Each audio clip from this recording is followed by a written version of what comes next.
Guys, you can see this. The wind is too windy here. I like to think trees speak to themselves when the wind blows. Reminds me of the scene in the Lord of the Rings, one of the franchise, where the trees could speak. So every time I see this, I'm like the trees are speaking to each other, or the wind is speaking to the trees.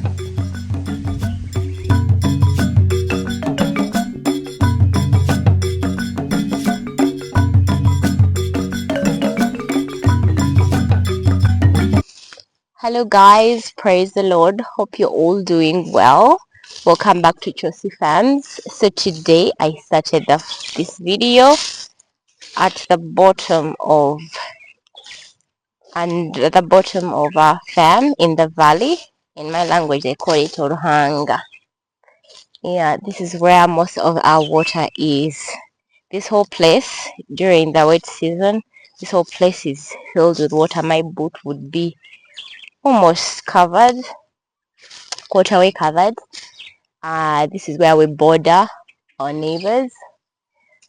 This whole area, the whole of it, as you can see where you see this grass, was covered in this grass that grows in swampy areas. They cut it, but it's still growing, coming back up still. But this is manageable. But before it was really long as the one you can see in our neighbor's farm. But we cut it, and this is what we have right now. It's dry, completely dry, and for us, we want to use it for thatching our grass thatched gazebo, and we'll share the rest with our neighbors who helped us cut it for their coffee chambers. Let me take you a little bit closer so you can see. So this is the whole area. When you compare it with the top where the homestead is, you can see there's beautiful structures. Even our house, it's at the almost halfway from the top, from the main gate. The main gate is past those other trees that are past the courthouse, and as you slope, this is the area where I'm standing. Right now in this area, on this anthill, there's an anthill also that borders our other neighbors the other side. I want to put maybe a few beehives also down here, like here in the corner. So this is the area I've been talking about. This is the grass that is dry that we want to use to thatch this whole area. But this grass was as long as this grass that you can see at one of our other neighbors' farms. It was as long as that. It grows in wet, swampy areas. And right now, we are clearing. This is a trench. We are clearing. You can see the water. This water comes from a spring. I don't know from where, but maybe from the mountains. It comes from a spring. It's always clean. But since we haven't been on this land in some time, we are trying to open our own pond. We have our own pond on the farm. But before we open the pond, we have to clean and clear out or clear the trenches so that the water can move from this area, can flow. Yeah, for the water to flow. Yeah, so this work was started yesterday, but today is a public holiday. The guys didn't come who are doing the work. This is how there are very many trenches. We have about 4 trenches covering this whole area for proper movement of water. They wanted to open the pond yesterday, but when they were clearing this when they opened these trenches, they found this fish. I don't know what it's called in English. I don't know if it's called catfish, but it's called I think in Swansea. So that's one trench, and this is another trench. I think the longest goes all the way this way. and keeps going all the way. This is to show them where to pass all these sticks.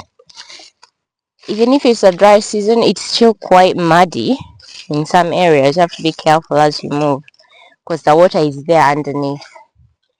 So this is where they dug and they stopped. They didn't want to open because our pond is right here. This whole area I cannot step in because my whole leg would disappear. It's quite deep. So they're going to open it, I think 4 feet wide, both sides, all four sides. So they stopped here. They did not want to open this area because apparently there is big fish. They didn't want them to escape. So when they're opening it, when they return, hopefully we'll be able to get that footage and we can see the big fish. So they caught a small one, a baby one, and they gave it to us. So that gives me ideas. Maybe I should create a small side pond that I can, grow fish in. Although right now I'm not yet sure what they eat. I'll have to Google. I have to find out people who grow fish or rare fish. What do fish eat? So this is it. This is where they stopped, and right here, all the way from. So yeah, that's the bottom of all the way from the boundary. That whole place is really, really good to plant. We're going to plant some plants that love water, like sugar canes, yams. We're going to put lots of food crops that love water in the bottom area. And in here where you see this black, this was all filled with those terrible weeds I told you about. My mother is a superstar at burning. She burnt this whole field, and we're going to also grow crops. The good thing with water that is near the valley, or water that is near land that's near the valley, land that's near water source, there is no dry or wet season. You can grow crops anytime. Because right now we have started planting pastures. I know it's hot right now, but we decided to plant and water. It is hectic job. It is a hectic job, but we have to plant. And recently it rained, so we are hoping the rains come back in full swing and bless us with their presence. Pray the Lord, grace of the Lord. And then on the boundary that borders us with our neighbors, that is not very wet, we are planning to put eucalyptus trees once it rains, because this heat will burn them. This whole place, you see our boundary, you can clearly see the opposite side, which has plants, is not ours. This whole dark area, that is ours, and continue back to the top. So right here we're gonna have to put a small gate. In this small path you can see there was a gate, but when you're not in an area, that's when you get to know your neighbors. They can be very destructive people. They stole it, some of them use it for firewood. So we are really replacing most of the things. Most of the gates, most of the wood poles were stolen and used for whatever they wanted to use it for. But yeah, what can you do when you're not in an area for a long time? That's what happens.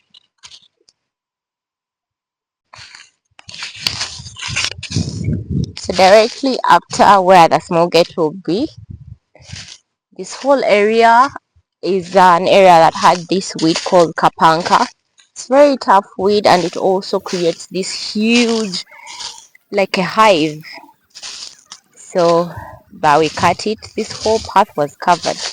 This whole land was non-existent because of that weed. But we cut it and we got this line open. And as you go up to almost to the top, I want to put probably fruit trees, make a small orchard as you go up. So this whole line, that whole line from the bottom on the left hand side of this tiny path, that's where I want to put my orchard. A few fruit trees sloping down, and immediately right after that we have this strange coming from there, from this side of the fence. We dug a trench that goes all the way through to the opposite side of the fence, and within it, as you can see, there is you see these tiny trees. These are eucalyptus trees that we planted. Right now, what I'm doing, I'm watering them. I water them because it's still hot. Still expecting it to rain, but no rains yet. But what I'm doing, I'm watering and then I'm also mulching. Yeah, these ones still yet to mulch this whole line.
So right now I'm done I'm done watering my trees and mulching them. So right after my trench, we continue up. This is our neighbor's side. This fence needs a little bit reinforcing and fixing, but it can hold for now.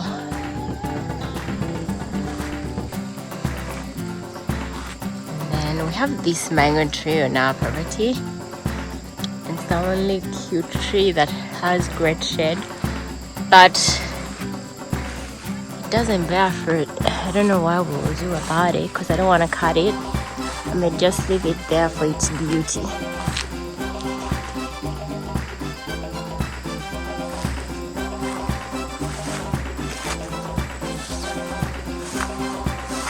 So this side, this is the back side of the goat house. And this is how it comes. Right now I'm going up the hill. This area also we cleaned. This whole place was bushy. All this dry weed. It's like a bush covering a tiny house for wild animals. Yeah, some people were raising their goats on our land, and wild dogs would come on the property and sometimes kill the animals because of how bushy it was. Our plan for the back side of the goat house, this is where we want to put the shed, the cow shed, in the near future. Bring back this area. So yeah, guys, this is the other half, the second part of the farm tour. Say hi, Pepper. Hi, Pepper. Hi, Pepper. Guys, this is Pepper, our new pup. He will be our security dog once here on the farm. Isn't she cutie? She's gorgeous. Pepper, stay. This is Pepper. This is Pepper, beautiful dog. Hey, Pepper. Hi, Mama. Hi, Mama. So yeah, guys, this was the second part of our farm tour. Final part so far. What we're doing, our plans, and what we have done. Yeah. Thank you so much for watching. Don't forget to like, comment, and subscribe to Josie Farms UG YouTube channel. May the Lord keep you and watch over you. Till next time, keep loose. Bye.